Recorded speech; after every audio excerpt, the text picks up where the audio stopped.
Hello, Kilukkam വ്ളോഗിൻ്റെ പുതിയൊരു വീഡിയോയിലേക്ക് സ്വാഗതം.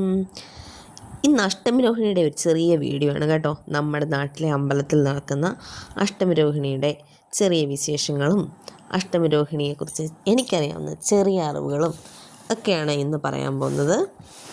ഞാൻ ഇത്തിരി ലേറ്റായിട്ടാണ് അമ്പലത്തിൽ പോയത്. അതുകൊണ്ട് തന്നെ അവിടുത്തെ മുഴുവൻ കാഴ്ചകളൊന്നും ഒപ്പിയെടുക്കാൻ എനിക്ക് പറ്റിയിട്ടില്ലെങ്കിലും കുറച്ച് കാര്യങ്ങളൊക്കെ ഒപ്പിയെടുത്ത്. ഇത് അമ്പലത്തിനുള്ളിലെ ചെറിയൊരു കാഴ്ചയാണ് കേട്ടോ.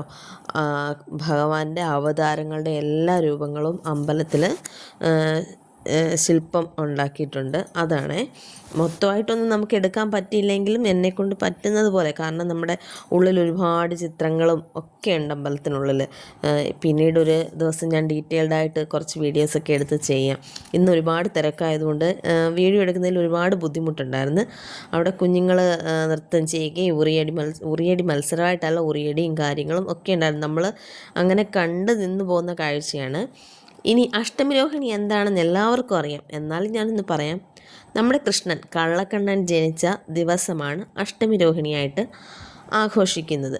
ഈ ദിവസത്തെ ജന്മാഷ്ടമി എന്നും പറയും കേട്ടോ. ഭഗവാന്റെ ദശാവതാരങ്ങളിൽ 9ാമത്തെ അവതാരമാണ് ശ്രീകൃഷ്ണൻ. നീല നിറവും മഞ്ഞപ്പട്ടുടുത്തും അതുപോലെ കയ്യിൽ ഓടക്കുഴൽ വെച്ചും മുടിയിൽ മയിൽപ്പീലി ചൂടിയും ഒക്കെ ഭഗവാനെ നമ്മൾ ഒരുപാട് വർണ്ണിച്ച് കേട്ടിട്ടുണ്ട്. അതുപോലെ മഹാവിഷ്ണുവിൻ്റെ ഏറ്റവും പൂർണ്ണത നേടിയ അവതാരമെന്ന് പറയുന്നത് അത് കൃഷ്ണൻ തന്നെയാണ് കേട്ടോ. ഭഗവാൻ കൃഷ്ണൻ, എല്ലാവർക്കും കൃഷ്ണ ഭഗവാനോടൊരു പ്രത്യേക ഇഷ്ടം ഉണ്ടായിരിക്കും. ഞാൻ പേഴ്സണലി എൻ്റെ കാര്യം കൊണ്ട് പറയുവാണെങ്കിൽ എനിക്ക് ഭഗവാൻ കൃഷ്ണനോട് ഭയങ്കര, നമ്മൾ എന്താ പറയണ്ടത്, ഒരുപാട് ഇൻറ്റിമസിയിൽ നമുക്ക് സംസാരിക്കാൻ പറ്റുന്ന ഒരു ഭഗവാനായിട്ട് എനിക്ക് തോന്നിയിട്ടുണ്ട് കൃഷ്ണനെ. പൊതുവേ എല്ലാവർക്കും അങ്ങനെ തന്നെ ആയിരിക്കും. ഭയങ്കര തിരക്കായതുകൊണ്ട് തന്നെ വീഡിയോ ഒന്നും അത്ര ക്ലാരിറ്റിയോടുകൂടി എടുക്കാൻ പറ്റുന്നില്ലായിരുന്നു. ഇത് നല്ലൊരു പാട്ടായിരുന്നു കേട്ടോ.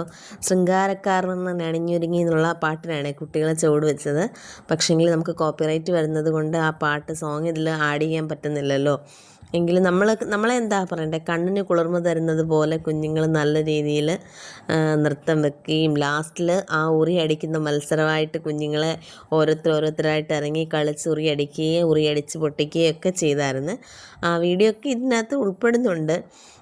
പിന്നീട് ഞാൻ പറയാം, നമ്മുടെ തൊട്ടടുത്ത് ഉള്ള മഹാവിഷ്ണു ക്ഷേത്രമാണ് ഇത്. ഒരുപാട് ഉയർച്ചയുടെ ഒരു ഘട്ടങ്ങളിൽ നിൽക്കുന്ന ഒരു അമ്പലമാണ് ചെറുവണ്ണിൽ ശ്രീ മഹാവിഷ്ണു ക്ഷേത്രം എന്ന് പറയുന്നത്. ഒരുപാട് സ്ഥലത്ത് നിന്നും കണ്ടും കേട്ടും അറിഞ്ഞും ആളുകൾ എത്തിക്കൊണ്ടേയിരിക്കുന്ന ഒരമ്പലമാണ് നമ്മുടെ മഹാവിഷ്ണു ക്ഷേത്രം. നവഗ്രഹമുണ്ട്, അയ്യപ്പനുണ്ട്, എല്ലാം കൊണ്ട് എന്താ പറയണ്ടേ, ഒരു പ്രത്യേക കുളിർമയാണ് നമ്മളവിടെ പോയി ഒന്ന് തൊഴുത് വരുമ്പോഴത്തേക്കും. കാളിയമർദ്ദനത്തിൻ്റെ ശില്പമുള്ള ഒരു നല്ല അമ്പലക്കുളവും ഒക്കെയുണ്ട്. ഇതൊക്കെ പകൽ ടൈം ആയിരുന്നെങ്കിൽ എനിക്ക് എടുക്കാമായിരുന്നു. എൻ്റെ ജോലിയൊക്കെ കഴിഞ്ഞ് ഇത്തിരി ലേറ്റായിട്ടാണ് ഞാൻ അമ്പലത്തിലേക്ക് പോയത്. അതുകൊണ്ട് തന്നെ എല്ലാം ഒന്നും എനിക്ക്, ഞാൻ പറഞ്ഞില്ലേ, നമുക്ക് ക്യാപ്ചർ ചെയ്യാൻ പറ്റത്തില്ലായിരുന്നു. പിന്നെ ഞങ്ങളുടെ അമ്പലത്തിന് ആഘോഷവും ഉത്സവവും ഒക്കെ എപ്പോഴും ഉള്ളത് കൊണ്ട് തന്നെ ഇനിയും വരും ദിവസങ്ങളിലും വരും പരിപാടികളും ഒക്കെ നമ്മൾ കാണാൻ പോകുമ്പോൾ അവിടുത്തെ മറ്റ് കാര്യങ്ങളും ഒക്കെ നമുക്ക് ഇതിൽ ഉൾപ്പെടുത്താം കേട്ടോ. പിന്നീട് അവിടെ നല്ല നമുക്ക് കാണാനായിട്ടുള്ളതെന്ന് പറയാൻ ഉരൽ കെട്ടിയ ഒരു ഉണ്ണിക്കണ്ണനെ അവിടെ ഉണ്ട്. പിന്നീട് നമ്മുടെ ഒരു ആനക്കുട്ടനുണ്ട്. ആനക്കുട്ടൻ തെർമോക്കോളിൽ നിർമ്മിച്ച ഒരു ആനക്കുട്ടനുണ്ട്. അതൊക്കെ നമുക്ക് എടുക്കാൻ പറ്റുന്ന ഒരു സാഹചര്യം അല്ലാത്തതിനാലാണ് എടുക്കാഞ്ഞത്. പിന്നീട് ഇനിയും വരുന്ന വീഡിയോസിലൊക്കെ, അമ്പലത്തിൻ്റെ കാര്യങ്ങളൊക്കെ വരുന്ന വീഡിയോസിലൊക്കെ ഞാനത് ചെയ്യാം. ഈ ഒരു അഷ്ടമിരോഹിണി കഴിയുമ്പം തന്നെ അടുത്ത വർഷത്തെ അഷ്ടമിരോഹിണി വരാൻ വേണ്ടി കാത്തിരിക്കുന്ന ഒരുപാട് കുഞ്ഞുങ്ങളുണ്ട്. കാരണം ഉണ്ണിക്കണ്ണൻ്റെ വേഷം ഒന്ന് കെട്ടി അമ്പലത്തിലേക്കൊന്ന് വരാനും, അതുപോലെ ശോഭായാത്രയുണ്ടല്ലോ. ശോഭായാത്ര എന്ന് പറയുന്നത് ഭയങ്കരമായ രസമാണ് കാണാൻ. കുഞ്ഞുണ്ണിക്കണ്ണൻ മുതൽ ഇത്തിരി പ്രായമായ ഉണ്ണിക്കണ്ണന്മാർ വരെ പങ്കെടുക്കുന്ന ശോഭായാത്രയും അതിലെ കുഞ്ഞുങ്ങൾ നൃത്തച്ചുവട് വെച്ചും നമ്മുടെ എന്താ പറയണ്ടേ, ഒരു പ്രത്യേക അനുഭവമാണ് ശോഭായാത്ര എന്ന് പറയുന്നത്. കണ്ണൻ മാത്രമല്ല, കണ്ണനൊപ്പം രാധയും ഒരുപാട് തോഴിമാരും പിന്നീട് പല രൂപങ്ങളും ഇതിൻ്റെ കൂടെ പ്ലോട്ടുകളും ഒക്കെ ഉണ്ടായിരിക്കും. ഏകദേശം എനിക്ക് തോന്നുന്നൊരു 7:30-8 മണിയോടുകൂടിയാണ് ശോഭായാത്ര വന്നു ചേർന്നത്. ഇത് ശോഭായാത്രയ്ക്ക് മുമ്പ് അമ്പലത്തിൻ്റെ മെയിൻ ദർശനത്തിൽ നടന്ന പരിപാടിയാണ്. നമ്മൾ കുറേ നേരം ഇവർ എൻ്റർടൈൻ ചെയ്യിപ്പിച്ച് നല്ല പരിപാടി ഉണ്ടായിരുന്നു.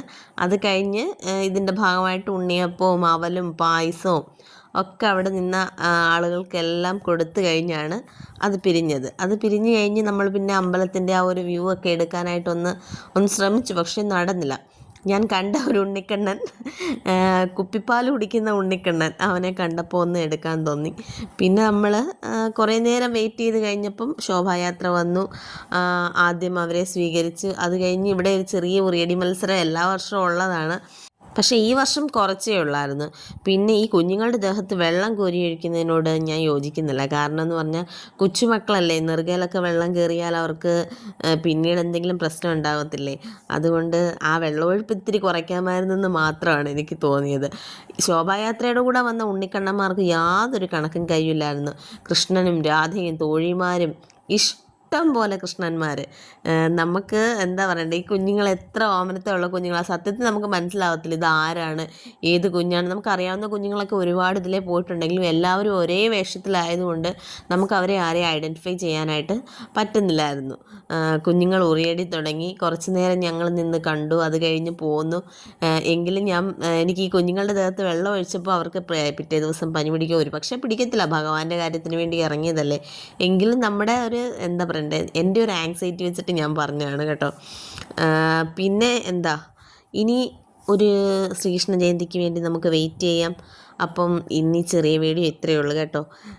ഇഷ്ടപ്പെട്ടവർ ലൈക്ക് ചെയ്യാനും ഷെയർ ചെയ്യാനും സബ്സ്ക്രൈബ് ചെയ്യാനും ഒക്കെ മറന്നു പോകരുത്. അപ്പോൾ ഓക്കെ, ബൈ ബൈ.